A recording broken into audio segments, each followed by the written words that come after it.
Hey, this is John Lee Dumas of EO Fire, and welcome to Master Leadership. Great leaders ask great questions, and this podcast takes you on a journey to master leadership with questions that matter to leaders who matter with your host, Lily Sanabria. Hi, this is Lily, and welcome to Master Leadership Through Crisis series, where we will connect with leaders worldwide to gain insights on important questions to help us navigate through rough waters. If you would like to participate as a guest, or if you have a question that you would like to ask a guest, go to masterleadership.org for more information. James Johnson Jr., also known as Coach Jim Johnson, focuses on leading by example and leaves a profit wherever he goes. In other words, he wants to make everything he touches get better. Our interview will begin right after messages from our sponsors. If you want to make money and change lives by selling your knowledge online, do not launch an online course. Only 6% of those are ever completed. Create instead your own branded app and launch the ultimate learning experience that sells. Passion.io is a drag-and-drop platform where you create interactive content to sell using your own branded app. Forget any tech hassle. You deserve a platform that makes it easy. You can move your existing clients, you can reach new clients, or you can even swap your online course for something that actually works. Delight clients with downloadable and even live content. You can trigger instant action using push notifications, generate more revenue with single touch payment, and you can stream across all devices. Best yet, try it for free for 14 days at masterleadership.org/passion. Welcome, Jim Johnson. How are you? I'm doing awesome. Thanks for having me. Well, we're so happy to have you on our podcast. Are you ready to pour into our listeners? Absolutely. Awesome. Now, Jim, tell us a bit about your path to leadership and what you're doing now. Sure. So I grew up in a sports family. Both my parents were educators. My dad was actually my high school basketball coach. So in high school, although I played many sports, basketball became my first love. So after high school, of course, like a lot of young people, I thought I was going to play in the NBA. And then when I got to college and realized I got cut from my college team and realized I wasn't going to play in the NBA. But I still wanted to be in education and I wanted to coach. So I studied physical education and ended up getting a degree in teaching and also was able to get into coaching right away.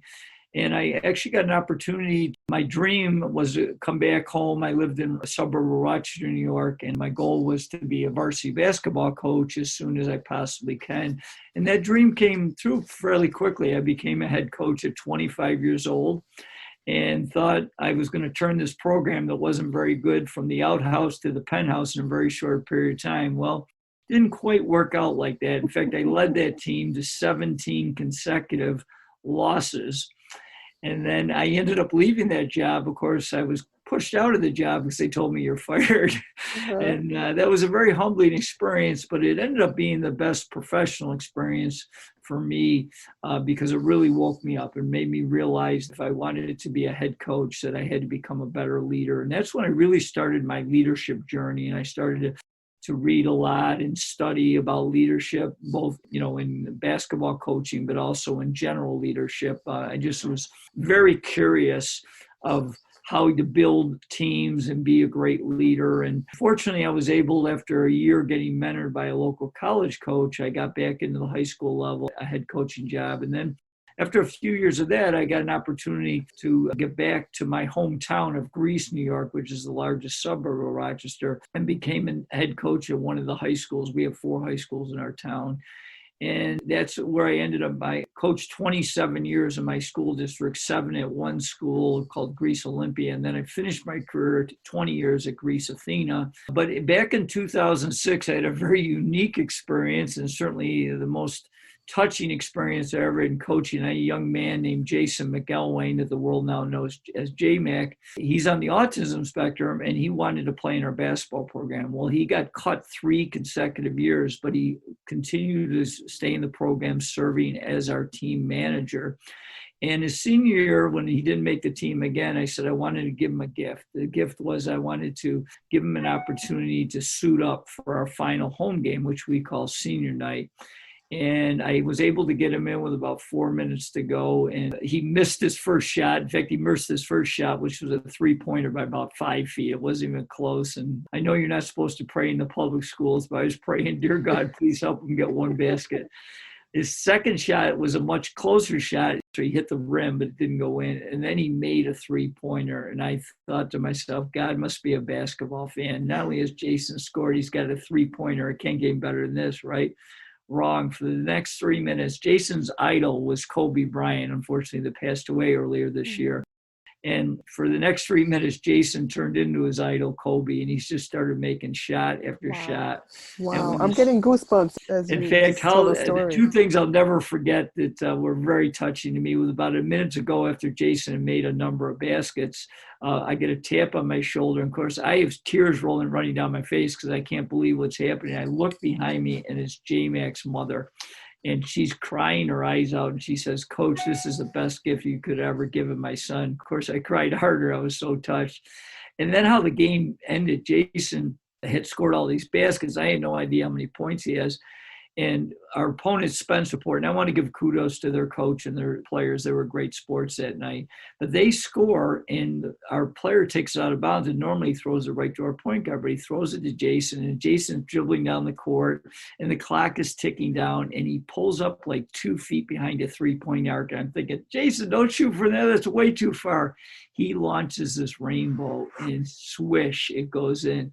And I look over, and our complete student body from the stands run on the floor. Our players run on the floor. And I'm thinking, oh my gosh, I'm living the movie Rudy, but this is really happening. And then to finish it off, Jason's parents have an interesting dynamic. His dad is 6'6", and his mom is 5'2". And I see this little bitty lady bobbing and weaving through the entire crowd, and she gives him a big hug. And then our players put Jason up on their shoulders, and he's got the game ball over his head. And at that point, I had no idea how many points he had scored. And our public address announcer comes on and says, the leading scorer for the Trojans tonight, J-Mac, with 20 points. And I'm thinking, oh my gosh, if he'd have played the whole game, he'd have scored 160 points at that clip. It was truly the most remarkable thing. And the 2 things that I want to highlight is, number one, is that we had some real internal strife. In fact, I wrote a book. My first book is called A Coach and a Miracle, and it's all life lessons. But the neat thing was, because we had so much strife, our team was divided for a lot of the year, but we started to come together. And this super nice thing was, I always was preaching team every day. And when Jason got in the game, I had never asked the players to pass Jason the ball. Yet in those last 4 minutes, they passed the ball to him every time. They did it out of their own heart. So that was really neat. And the other thing from a personal experience was that I've seen some ripple effects where I've seen some team managers put into various sports, which I think is really neat. But I thought I did it for all the right reasons. We had no media there. In fact, the only media responsibility I had after the game was to call in our score. And I did tell them about Jason scoring all those points. I thought they'd make a big deal out of it, and they didn't. They just had a small article about it. And what happened the next day, because there was a buzz around school that next day, and we were watching the video, and the kids were going crazy, and tears were flowing, and it was really neat. But what I didn't know, Jason's speech pathologist had never come to a game, but he came that night. He called one of our local TV stations and said, "You got to come and borrow this video. It's the best thing I've ever seen in sports." And one of our local TV stations did that and showed it that night. And from there, it just spread like wildfire. Then within a week, we were on CBS Evening News. We were on Good Morning America, ESPN, you name it. And of course, at that point, we had never won what we call our sectional championship. And that was Jason and I's, like one of our major goals. And the crazy thing is after all that hysteria, we got focused again, and we actually won our first Section 5 championship 3 weeks later in front of a sold-out arena of about 11,000 people. Wow. I remember seeing that in the news. Yeah, it's on ESPN. It's got a lot of hits. And the neat thing is Jason and I are still quite close. I've retired from coaching. After that season, people started to invite me to speak. So I started doing a motivational talk, and I still do that, but I love leadership. So I've studied leadership. I've read well over 1,000 books on teamwork and leadership and success. So I started doing a lot of talks to businesses and to schools about leadership, which I really enjoy, and how to build a successful team and those types of things. So to cap off my coaching career, I ended up coaching for 10 more years after that. And after 2 years away from the program, Jason actually came back and was my volunteer assistant for 9 of those years. And we ended up winning 4 more championships together. So as I kid people, he's, for a small fee, I'll rent him out to you because he's a good luck charm. So I was going to say, you should write a book, but you did write a book. Wow, what an amazing story. Now, I know that our listeners are thinking, where can we see this clip? So where can we see the clip? Where can we get in touch with you? Tell us more about that. Sure.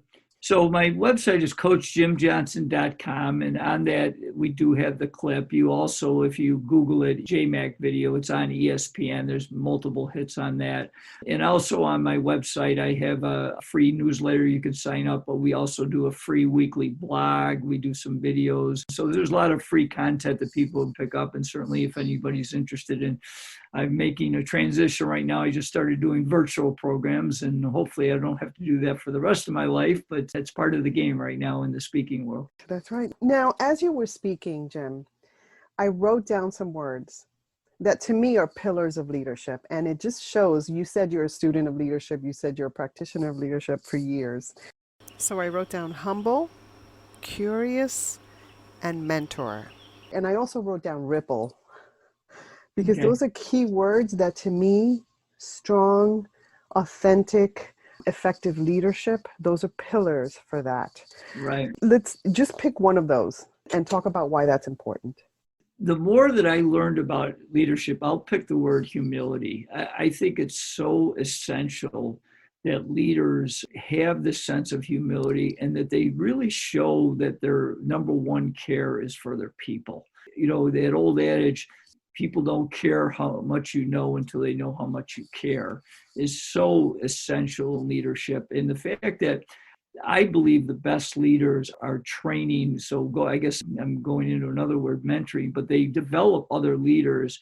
And I believe the best leaders are ones that when things go great, they give the credit to their people and they're humble. And when things aren't going so well, they take the ultimate responsibility. It's my fault. I need to change my leadership style to best fit this team or organization that I'm leading. I think humility is so essential to being a successful leader. And, you know, a lot of the studies, I've read a lot of the books, Good to Great, and it all comes out that humility is one of the major factors on people that are long-term and successful leaders. And I love that. Sorry, I had a thought and it just went. Does that happen to you? It does. Unfortunately, more than it used to. So, you know, another thing that was highlighted as you were talking, which is very powerful in leadership, is how you value others. And it just shows in how you valued this player. You saw the value in him and you added value to him. How important is it to add value as a leader? I think that's another hugely essential key to a leader. Is great question that I believe effective leaders ask is, what are you working on and how can I best support you? Those are two questions that leaders should be asking all the time. You know, I'm really big into servant leadership, but I think really as the more I've studied leadership is we probably shouldn't even use that, because to me, that's what the essence of leadership is when you turn as a leader and you're servant and finding ways to add and create value for your people that are on your team and the people you work with. So I think it's essential to be an effective leader that you are constantly trying to find ways to create value for your people and to grow them. I have this one talk called the 10 questions all effective leaders should be able to answer. And one of the questions is, do you have a personal growth plan? Are you intentional about trying to get better each day? And I think as a leader, the number one person you got to lead is yourself. So you should be growing yourself. And then the second part is to lead others. You got to help them grow and find ways to add value to them consistently on a daily basis. Hey leaders, stay tuned for the rest of the interview following this brief message. Feelings of employee isolation decreases productivity up to 21%. Socializing between team members improves communication patterns more than 50%. Create Magic at Work offers tools that skill build in emotional intelligence, EQ, and spiritual intelligence, SQ. One tool they offer are journal prompt cards that invite you to connect and reflect about different themes in the workplace. A deck of 33 beautiful gloss stock cards. Each card contains an affirmation and 2 questions regarding the workplace to consider. Utilize them virtually, in a group, or individually to create a workplace where employees are highly engaged. Create a company with less ego-induced drama, where people work hard but with less stress. Go to createmagicatwork.net/tools to get your own deck of journal prompt cards today. Are you looking for a way to promote racial and social justice in your work setting, but aren't quite sure what to do or how? As a leader, you know there's more that can be done, but it seems overwhelming. If that describes you, join Dr. Jean Latting and her expert team in the Pathfinders membership program. They provide you with knowledge and skills in a supportive community on how to champion change using work that is grounded in research. To learn more, go to leadingconsciously.com/pathfinders or email info@leadingconsciously.com. You spoke about having been in the educational space for over 27 years. I've been in that space for over 25. It's one of the reasons why I'm doing what I'm doing to help us all master leadership and grow effectively. What's one thing that you see in education that we could improve in leadership? My one major concern right now, because I retired a few years ago, but towards the tail end of my career, I saw it getting magnified, and I was concerned, and I still am, is that I saw a lot of pressure on the top leaders, and I'm talking superintendents and principals and assistant principals, is how can we get our graduation rate higher? And one of the things that I think is really important is, yes, we want to find ways to help young people graduate. But I think more importantly is, are we teaching them how to be effective as people, understanding the importance of learning, understanding of, you have responsibilities? Because what I found that my concern is that we were trying to circumvent things that are so essential to be successful in our society, like hard work and being respectful to people and being reliable. Like I remember one time late in my career, I had an administrator come in, and it was a young lady that I hadn't seen in 6 months. And she says, what can we do to help Susie graduate? And I'm like, well, number one, as Woody Allen said, 80% of success is just showing up. So if she starts by showing up, that would be very helpful. So I think that was the one thing that I was concerned about education as we're going forward, is that we're trying to figure out ways that I don't think are the best ways to graduate students. We certainly want to graduate, but I think our most important factor in education is getting young people to be successful in the biggest game, the game of life, and that means academically, that means socially, that means being a good citizen. Those are things that I think, whether the schools want to take responsibility, I think they certainly have and should take that responsibility in trying to prepare young people so they can be successful after they graduate from high school. That speaks to what I always have on my heart is that leadership skills should be taught in schools. As you know, leadership skills are all social emotional skills, leading yourself well so that you can lead others well. Right. Now, we're hopefully at the tail end of the COVID-19 virus and also some other unrest that is happening in the US. So there's a lot going on. Right. What quotes or advice or practice has helped you most during this crisis? One of my favorite Americans that I've studied quite a bit because I was so fascinated being a white person, it was Dr. Martin Luther King. And I love a lot of his quotes. And one of the quotes that I really always go back to, and it wasn't exactly his words, but I'm paraphrasing, he said, "We can all be great because service leads to greatness, and we're all capable of serving." And that is something that I always go back to, is that when we have tough times like we are right now, we have a divided country in many ways, which is unfortunate.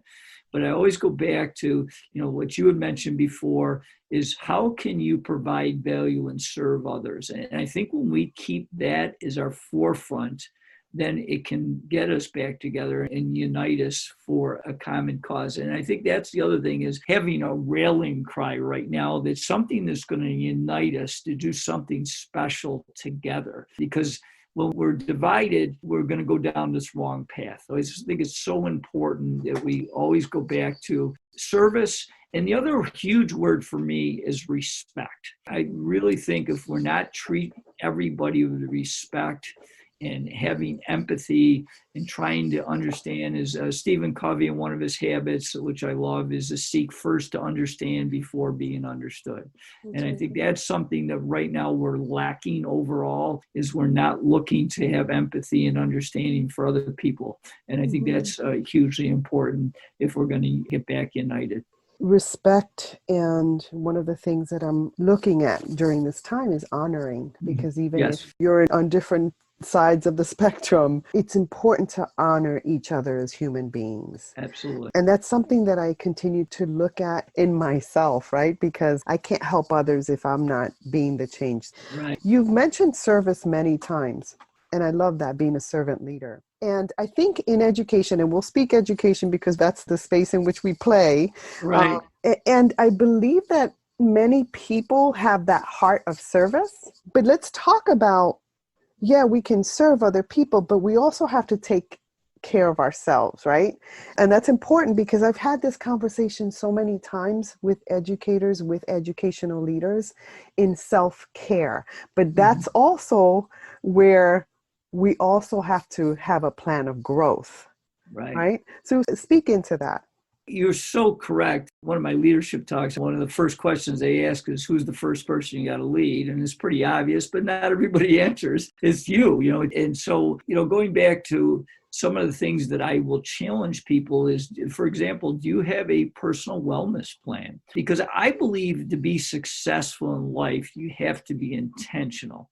So if you don't have plans and then put them into action, like I'll say to my students, because, I'm really big on leading by example.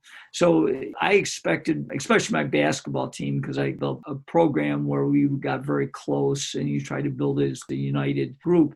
I would always talk about, I expected them to be in great shape. Well, I'm in my 60s now, so I'm not going to be as good a shape as probably some of them. But at the same time, I did take a lot of pride, and I still do, in getting good exercise, being aware of getting time to rest, getting time to reflect. In fact, the last few years, I've started meditating, which I always talked about, but I never did consistently. And now I love it. I think if you're going to be able to serve and help others, it's very difficult to do if you're not feeling good about yourself. And so having self-care, I think, is where it all starts, and having a personal growth plan, having a personal wellness plan. I started working with my colleagues many years ago when I started to read about financial independence, and it's funny because I would say a few things and they thought I had the plague, it's like, oh, we don't want to hear about that. I'm like, well, if you don't have an idea on how you're going to become financially independent, you're not going to become it. Right. So I think those are things, as a person that, you want to teach leadership. The first thing is you got to be the example. And you know what? I mentioned some of the questions that I ask people. I don't ask those questions before I have a clarity of what Another thing that I talk to a lot of people about is, who are you? What are you all about? And I talk about that from a personal mission statement. And like, I took time, because most people do not have clarity. And I say, my personal mission statement is to be an outstanding role model that makes a positive difference in the world by helping others make their dreams come true. And then I turn it back and say, what's yours? And then I give them some ideas. Because I believe a personal mission statement is something that you discover, and it takes some time, but I do give them some steps. Like, for example, I say, okay, what are your most important values? And are you aligning your values and your actions, so that you're trying to develop some consistency in your life? I'm jumping around a little bit, but I always used to tell our players that you're always on stage. And what I was really saying is the importance of leading by example, because I wanted to be an outstanding role model. It really magnified some of the bad habits is that I knew that I'd eliminate them, or I wasn't really being a very good role model. For example, one of the challenges, I had a mentor many years ago. He said, Jim, I know you're not a big drinker, but you'll go out after a game. I want you to a serious challenge. And this was like my last 23 years in coaching. He says, I want you to tell your players and your coaches. I was trying to work with young people about staying sober and making good choices. He says, well, you always talk about being a role model. I want you to tell your team and your parents that you're not going to drink alcohol during the season.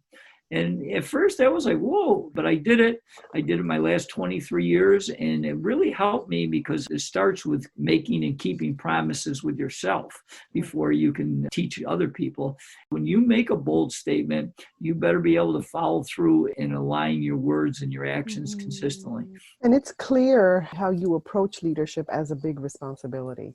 It's not just a title. It's not just a role. It is an incredible responsibility. And sometimes it's very difficult, but Absolutely. It starts with yourself, right? And so clearly you're a lifelong learner. What are you learning right now, Jim? I read a book every week. So I really liked the book, The Advantage by Patrick Lencioni. A book that I about halfway done is called Captivate. I've gone to the global leadership, locally. I've done that for the last 4 years. And I just love reading books. I mean, I'm a leadership guy. I mean, I've read almost all of John Maxwell's books. I've read a lot of Patrick Lencioni's books. I've read a lot of different coaching books because, obviously I was a basketball coach. I'm fascinated in how they led their teams. But one thing that I've really discovered, whether you're leading your family, you're leading a business, you're leading a basketball team, there's a lot of the same principles. Effective leaders are going to be effective in almost any situation, and bad leaders are going to be bad in almost any situation, because they don't have the basic fundamentals. I talk about 7 keys to being an effective leader. It's on my website of one of my keynotes, so absolutely. Fantastic. Now, you mentioned the book Captivate? Yes. Do you remember the author? Yes, her name is Vanessa Van Edwards, and she was actually, oh my goodness gracious. You know what I love about you, Tim? You're so well-rounded, and I love that you've read books written by women. I'm starting a second book, and I'm co-authoring with a female professor from one of the local colleges. She's actually originally from Bangladesh. So, oh, fantastic. What do you tell us about that? I have a small team that, for my speaking business, and I wrote this book back a few years ago. And because I've been doing so many leadership talks, my team's been like, you got to do a leadership book. And I said, you know what? I agree, but it's got to be the right time. And of course, COVID, I guess, became the right time. So right. I befriended a local college professor. She actually has a nonprofit called Heroes for All. Her name is Dr. Ranuma Kareem. And we've been talking for the last 4 months, and we decided about 2 months ago, we're calling it a blueprint. We don't have the exact title yet, but basically the concept, our target market is we want to work with young and emerging leaders. In fact, we're starting some surveys with high school, college, and young professionals, getting some feedback. I've read, as I said, hundreds of leadership books, but I've not seen too many leadership books that have focused on the youth. And I think that's where it all starts. So that's our focus. So we want to write a really good leadership book that can, people that are just getting started on leadership, of having these foundations to help them be successful as a leader. I think that's very important. These are our future leaders, and just giving them these pearls of wisdom. I'm very curious. Have you finished the book Captivate, or are you just starting? Yeah, I did. I bought this a while ago. But she was Anyway, one of the speakers at the Global Leadership Summit, and she yeah, just blew me away. She was so good. And so pretty I captivating. yes, exactly. I can't say any better than that. All right. So, Jim, when you think of leadership today, what most concerns you and what are you most hopeful about? What most concerns me right now is some leaders that are intentionally about dividing us, and I think that's disappointing. But I'm also encouraged because I think anytime you go through crisis or adversity, I think good things will come out of it. And I think it'll make us stronger in the long run. And I want to speak to that a little bit because the first thing you spoke about was the 17 losses, Yeah, right? And the failures. And as leaders, we will face that, but it doesn't mean that we have to stay there. We can grow our leadership. And I yeah, wasn't always taught that, Jim. I had to learn that. right. So even if you're a poor leader today, it doesn't mean you have to stay there. And for the sake of other people, please grow yourself, right? Right. Absolutely. Please. And so that's why we're here. We recognize and understand good leadership, but we also see the impact of poor leadership and how Right. devastating that can be. And that's why we're having these conversations. And so we're at a place where I can either ask you a question from a former guest, or you can share a struggle, a challenge, a failure that you've learned from. Share a question from a former guest. I All think right, it'd be so great. let's do that. I think it'd be too long to go over all my failures. Yeah. So Jake Thompson, and I love this question and I've asked it several times. What is one thing that you can do to extend your awareness to someone who is not like you? I think the biggest thing that I've learned is that you have to have the willingness to talk to that person. And when I say talk to them, have a conversation, but with the fact that I think you have to have the empathy and the willingness to listen. That's so hugely important. And when I get in trouble is when I don't listen. In my mindset, this is what I believe, and I don't care what you believe. And when you do that, nothing gets done productively. So I think it's so hugely important is that when you have a disagreement, that you have the ability to reach out and talk it over and do more listening. As I always kid people, the old adage that you have two ears and only one mouth, so you should listen at least twice as much as you talk. And I think that's where it all starts. And the other thing that I think is, we've talked some about this, but having the ability to try to put yourself in the other person's shoes. And when I do that, it helps me immensely. When I don't do that, when I'm always staying in my own shoes, it usually creates issues. And having tools to really work on things that can trigger you, right? Because that's Yes. when we lose it. Words can trigger us, but that's where personal growth comes in. That's where coaching comes in. Mm-hmm. And that's important. That's part of the work that you do. You coach Absolutely, leadership. yeah. I think one of the things is have questions, ask questions, and then be quiet or listen to the answers. Mm-hmm.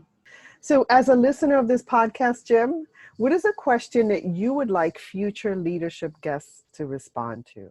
I'm going to start with, and my challenge to all the listeners is, do you have a personal mission statement?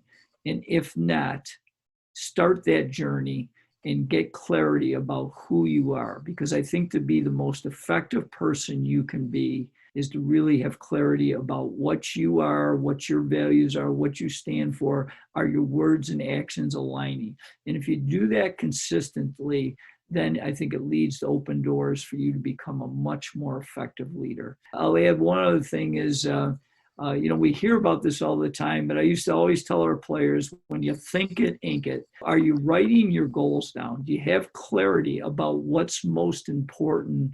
Because I always used to tell them, if you don't have a target, you can't possibly hit it. So I think it's really important that you have clarity and a direction about, your goals and your direction you want in your life. It's the foundation of how we grow. I think two of the most important questions, I know start with why is important. Simon Sinek's work is amazing. But Yep. I'm with you. The questions, who are you and what do you want? I've come across incredibly smart people that stumble on those questions. So it's not about cognition. It's about knowing who you are and what you value as leaders. So I love the work that you're doing. Thank you. And so thank you so much. Now, is there anything else you'd like to share with our listeners? I love helping people. So if I can help you in any way, and I will encourage everybody, I used to kid people because, I was noted as kind of a motivator, and I still am. And I always used to say, who motivates the motivator? And so I think it's really important that you have ingredients and you feed your mind with the right ingredients on a daily basis. You got to guard your mind just like you should be guarding what you put in your mouth to eat. I think it's just as important that you guard your mind and making sure that you're putting much more good information as opposed to negative information. Again, if I can help anybody, I do keynotes and workshops, and I do some individual coaching. And as I said, we have some free opportunities with a newsletter and blog and some of the things that we do to try to help people. And you certainly can connect. I'm on Twitter, LinkedIn, and Facebook. I'm doing a little bit with Instagram. I'm not quite up to snuff on that one. But certainly. Okay, and so they should look for Coach. At Coach Jim Johnson for Twitter, and the same with Coach Jim Johnson. I have a Facebook page, and also for LinkedIn as well. So. Fantastic. I want to thank you so much for adding value to me and to our listeners. It's been a great conversation. Well, my pleasure. Thanks for having me, Lily. Have a fantastic day. You too. In closing, here's a quick message. Coaching is the art of influence that underpins leadership in the 21st century. It is the very thing that can get you from being stuck to being extraordinary. So go to masterleadership.org and sign up to get a free coaching session. Until next time, continue to ignite that leader in you.